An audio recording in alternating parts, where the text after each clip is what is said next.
Olá e bem-vindos. A gente está chegando hoje ao nosso terceiro episódio da série sobre as narrativas do Evangelho. Para quem está acompanhando, nos episódios passados a gente já desvendou o tal do problema sinótico, né? Aquela investigação para entender como Mateus, Marcos e Lucas se conectam. Depois a gente mergulhou em Marcos com o segredo messiânico e em Mateus, que apresenta Jesus assim como o grande mestre que cumpre as promessas de Israel.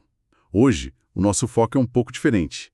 É numa obra que, na verdade, foi pensada para ser duas. Exato, o Evangelho de Lucas e o livro de Atos dos Apóstolos.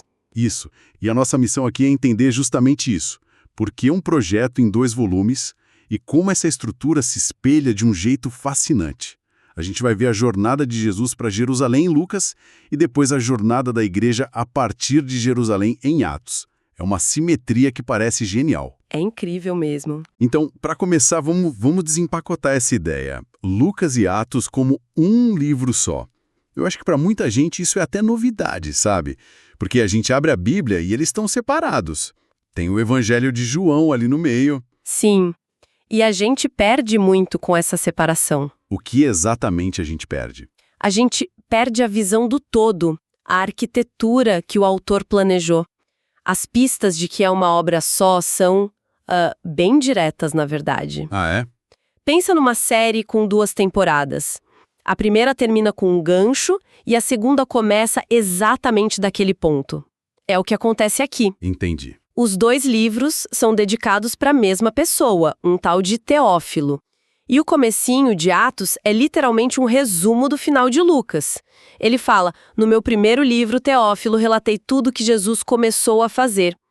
A continuidade é explícita. Ah, então essa separação que a gente tem hoje com o João no meio foi uma decisão editorial que veio depois. Não era a intenção do autor. Exatamente. Foi uma decisão que veio lá pelo século II, mais ou menos. E por quê? A lógica da igreja, na época, foi, agrupar os 4 evangelhos. Mateus, Marcos, Lucas e João, para dar um testemunho quádruplo sobre Jesus, sabe? Claro, faz sentido. E aí pegaram Atos e colocaram como se fosse uma introdução para as cartas de Paulo, já que Paulo é um dos grandes heróis de Atos. Fez sentido na organização, mas a gente perdeu essa conexão original da obra em 2 volumes. Falando no autor, a tradição diz que é Lucas, o médico amado, companheiro de Paulo, mas o que o texto mesmo revela, a escrita dele é tão elegante. É uma ótima observação. A obra é tecnicamente anônima, ele não assina o nome. Certo. Mas o estilo literário, nossa, ele grita. O grego que ele usa é de altíssimo nível, muito polido, sabe? É o grego de alguém com uma educação helenística excelente. Então ele não era um judeu da Palestina como talvez os outros. Muito provavelmente não. Ele provavelmente era um gentil, um não-judeu, que se converteu. As fontes sugerem que a obra pode ter surgido num lugar como Antioquia da Síria. Antioquia. Isso, um caldeirão cultural na época. Um centro urbano com muitos gregos e uma presença judaica forte. E não por acaso, Antioquia é o ponto de partida da missão aos gentios lá no livro de Atos. Tudo se amarra. No prólogo de Lucas, ele soa quase como um acadêmico. Ele fala em fazer uma acurada investigação, organizar tudo numa narração coordenada. Ele queria ser visto como um historiador. Sim, ele usa a linguagem da historiografia da época. Ele está dizendo para o leitor dele, o Teófilo, olha, isso aqui não é um monte de lenda. Eu pesquisei, eu falei com testemunhas, eu analisei as fontes que vieram antes de mim. Que seriam Marcos e outras tradições. Provavelmente. E agora eu estou organizando tudo de forma lógica. Mas aqui tem um ponto crucial. A gente não pode pensar em história com a nossa cabeça do século XXI. Certo, ele não é um jornalista moderno isento. De forma alguma, o objetivo dele é o que a gente pode chamar de história de fé. História de fé. É. Ele mesmo diz no finalzinho do prólogo, ele escreveu tudo para que Teófilo tivesse plena certeza das verdades em que foi instruído. O objetivo é fortalecer a fé, sabe? É catequético. Entendi. É um gênero misto. Tem biografia, tem história, e em Atos tem até um toque de novela de aventura grega. Com viagens, naufrágios, fugas, ele está contando uma história verdadeira, mas de um jeito que inspire. Faz todo sentido. E se ele é esse autor culto com essa intenção, a estrutura literária seria fundamental. E é aqui que a gente volta para a ideia da jornada, que é genial. No Evangelho de Lucas tem essa seção enorme, que é basicamente a viagem de Jesus para Jerusalém. É o coração do evangelho dele, é um bloco narrativo imenso. Vai do capítulo 9 ao 19, quase 10 capítulos. Nossa, é muita coisa. Os estudiosos chamam de a grande interpolação, porque é aí que Lucas coloca a maior parte do material que é só dele, que a gente não acha em Mateus ou Marcos. E não é só uma viagem, né? Não mesmo. O texto diz de uma forma muito forte que Jesus firmou o rosto para ir a Jerusalém. É uma expressão que mostra uma determinação inabalável. Ele sabe que está indo para o seu destino, para sua paixão, morte e ressurreição. Então a viagem não é só um detalhe geográfico, é o centro da teologia dele. É na estrada que a gente descobre quem Jesus é para Lucas. Perfeitamente. É durante essa viagem que Jesus conta as parábolas mais famosas. O bom samaritano, o filho pródigo. Sim. É no caminho que ele encontra Zaqueu, que ele acolhe os marginalizados. A jornada geográfica é, na verdade, uma jornada teológica. É o caminho para o seu êxodo. Êxodo. Ele usa essa palavra? Usa, lá na cena da transfiguração, para descrever a morte dele. Assim como o primeiro êxodo libertou Israel do Egito, o êxodo de Jesus em Jerusalém vai trazer uma nova libertação para toda a humanidade. A viagem é o palco principal desse drama. E aí vem o segundo volume, Atos, e o movimento se inverte. É uma jornada que começa em Jerusalém e explode para fora. Uma imagem espelhada. É a simetria perfeita. Atos, capítulo 1, versículo 8, funciona como um sumário do livro. O que ele diz? Jesus ressuscitado fala para os discípulos: sereis minhas testemunhas em Jerusalém, em toda a Judéia e Samaria e até os confins da terra. Ah, claro. E a narrativa de Atos segue esse roteiro à risca.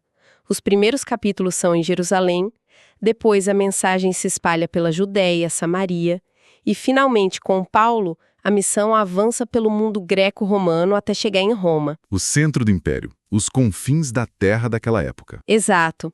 A jornada de Jesus para o coração do judaísmo é espelhada pela jornada da igreja para o coração do mundo gentil. Ok, a jornada da igreja espelha a de Jesus. Mas Jesus é uma pessoa, ele decide caminhar, a igreja é um movimento. O que ou quem impulsiona essa expansão toda? Essa é a pergunta-chave para entender Lucas Atos. E a resposta do autor é muito clara: o Espírito Santo. O Espírito Santo. Se a gente pudesse dar um subtítulo para o livro de Atos, seria Os Atos do Espírito Santo. Ele é o verdadeiro protagonista. Mais do que Pedro ou Paulo. Muito mais. No Evangelho, o ministério de Jesus já é capacitado pelo Espírito. Mas em Atos, o Espírito assume o papel central. A história da igreja não começa com um comitê. Começa com a vinda do Espírito em Pentecostes. O evento das línguas, né? Exato. E o fascinante ali é que Pentecostes é o contrário da Torre de Babel. Como assim? Em Babel, a linguagem dividiu a humanidade. Em Pentecostes, o Espírito une. Cada um ouve a mensagem na sua própria língua. É um sinal do que a igreja vai fazer: quebrar barreiras. E dali para frente é o Espírito que dirige tudo. Ele manda Filipe para o eunuco etíope. Ele cai sobre o gentil Cornélio e Pedro fica chocado, percebendo que a salvação não é só para judeus.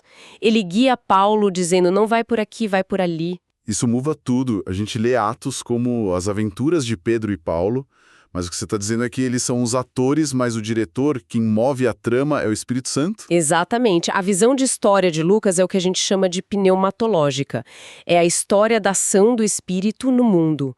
Pedro e Paulo são instrumentos, corajosos, essenciais, mas eles respondem a uma iniciativa que é sempre do Espírito. E dentro dessa grande narrativa, quais são as mensagens, os temas que o autor mais quer reforçar? Bom, um tema que salta aos olhos em Lucas, mais que em qualquer outro evangelho, é a atenção especial com os pobres e os marginalizados. Certo. A salvação que Jesus traz tem uma dimensão social muito concreta. E, de novo, voltando para a estrutura, Lucas concentra muito desse material na seção da viagem a Jerusalém.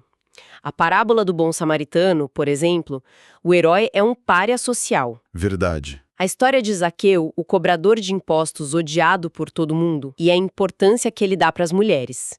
Lucas faz questão de nomear as mulheres que viajavam com Jesus e o sustentavam. Isso já aparece lá no comecinho, né? Naquele cântico da Maria, o Magnificat, ela canta sobre Deus que derruba os poderosos e exalta os humildes. A tal da grande inversão. Exato. Esse tema da inversão é o DNA do Evangelho de Lucas. O que o mundo acha grande, Deus acha pequeno, e vice-versa. E essa mensagem continua em Atos. Como? A primeira comunidade em Jerusalém é descrita como um lugar onde ninguém passava necessidade, porque quem tinha mais vendia e dividia com todos. A salvação tem que se manifestar em relações sociais justas. Para Lucas, não dá para separar fé de justiça. E além dessa justiça social, qual outro grande tema ele desenvolve? O tema do testemunho. A palavra em grego é martíria. De onde vem mártir? Exatamente. Jesus é a testemunha fiel por excelência. Ele testemunha o reino de Deus até o fim. E em Atos, a igreja é chamada para continuar esse testemunho. Os apóstolos são testemunhas da ressurreição. E esse testemunho pode levar à morte. Como no caso de Estevão, o primeiro mártir. Precisamente. A narrativa da morte de Estevão é construída para espelhar a morte de Jesus em Lucas. Assim como Jesus perdoa na cruz, Pai, perdoa-lhes, Estevão, ao ser apedrejado, clama, Senhor, não lhes imputes este pecado. Nossa, é muito poderoso isso. Mesma história, testemunhando com a mesma fidelidade. Então, para a gente amarrar tudo, Lucas Atos é uma obra só, um plano contínuo. Exato, é um único e grande arco narrativo. O primeiro volume é a jornada do Messias para Jerusalém, para realizar a salvação. E o segundo? O segundo é a jornada dessa salvação a partir de Jerusalém, impulsionada pelo Espírito para alcançar todas as nações, incluindo os que estavam à margem, pobres, gentios, mulheres. Ele está dizendo para a sua comunidade, vejam, a nossa fé está enraizada em eventos históricos e a nossa missão hoje é a continuação daquela mesma história. E o final de Atos é curioso. É um pouco abrupto, não? Paulo chega a Roma, está em prisão domiciliar, mas o livro termina dizendo que ele pregava com toda a liberdade e sem impedimento algum. E acaba aí. É um final brilhante, na minha opinião. Por quê? Porque não é um final que fecha a história, é um final que abre. A mensagem chegou ao centro do mundo, Roma, e está sendo proclamada sem impedimento. A tocha foi passada de Jesus para os apóstolos e agora ela está acesa no coração do império. O autor não conta o que aconteceu com Paulo. Não conta, deixa em aberto. Isso deixa a gente com um pensamento final, né, para reflexão. Será que ao terminar a narrativa assim, com esse final aberto, o autor não estava de propósito sugerindo que a jornada do evangelho continua, que a história não terminou em Roma e que, na verdade, quem lê a obra é que é convidado a escrever no próximo capítulo, com a própria vida,